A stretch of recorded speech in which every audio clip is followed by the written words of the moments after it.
ഈശോ മിശിഹായ്ക്ക് സ്തുതിയായിരിക്കട്ടെ. ഞാൻ മാണിപ്പറമ്പിലച്ചൻ. ഞാനിന്ന് എൻ്റെ ഒരു ഇംഗ്ലീഷ് പുസ്തകം പരിചയപ്പെടുത്തുകയാണ്. Name of God and his എപ്പിത്തറ്റ്സ്.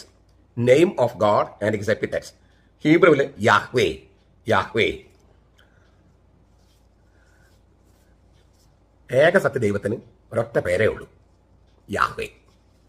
ദൈവത്തിന്റെ നാമം വൃഥാ പ്രയോഗിക്കരുത് എന്ന് രണ്ടാം പ്രമാണത്തിൽ, ദൈവകൽപ്പന രണ്ടാമത്തെ പ്രമാണം. അപ്പൊ അത് വലിയ പ്രമാണങ്ങളിലൊന്നും നൽകപ്പെട്ടെന്ന് പറഞ്ഞാൽ വളരെ വലുതാണ്. എന്ന് വെച്ചാൽ യാഹ്വേ എന്ന നാമം വൃഥാ ഉപയോഗിക്കരുത്. പഴയ നിയമത്തിലാണെങ്കിൽ ആണ്ടവട്ടത്തിൽ ഒരിക്കൽ, മഹാപുരോഹിതന് പോലും ആണ്ടവട്ടത്തിൽ ഒരിക്കൽ മാത്രമേ യാഹ്വേ എന്ന നാമം ഉച്ചരിക്കാൻ പാടുള്ളൂ. ദൈവത്തിന്റെ പേര്, അതാണ് ദൈവത്തിന്റെ പേര് യാഹ്വേ.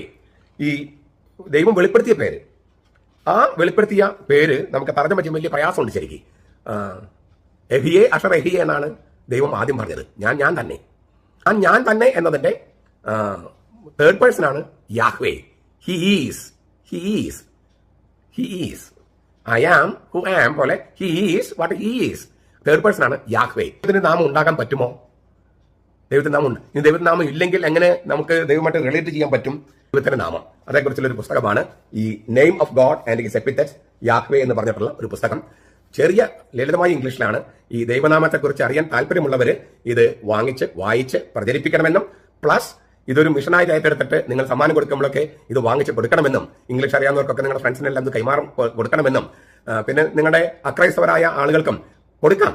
ഈ നമ്മളൊരു സുവിശേഷ പ്രഘോഷണം നടത്തുന്നു, ബാക്കി പരിശുദ്ധാത്മാവും പുത്രൻ തമ്പുരാനും ദൈവപിതാവൊക്കെ ചെയ്തോളും. നമ്മളൊരു തുടക്കം ഇല്ലേ, ഒരു ഇൻസെന്റീവ്, ഒരു ഇൻക്വിസിറ്റീവ്നെസ് കൊടുക്കുക, ഒരു കൗതുകം ഇല്ലേ, കർത്താവിന് ഇല്ലേ വന്ന് കാണുക എന്ന് പറഞ്ഞില്ലേ ഫിലിപ്പോസ് നഥാനയിലിനോട്. അതുപോലെ നമ്മൾ ഈ ഒരു പുസ്തകം കൊടുക്കുക. ബാക്കി കാര്യങ്ങൾ ദൈവം ചെയ്യട്ടെ. അങ്ങനെ ഒരു സുവിശേഷ പ്രഘോഷണത്തിന്റെ ഭാഗമാകാൻ ഈ ഗ്രന്ഥം ഉപയോഗിക്കണമെന്ന് പ്രത്യേകമായിട്ട് അഭ്യർത്ഥിക്കുന്നു.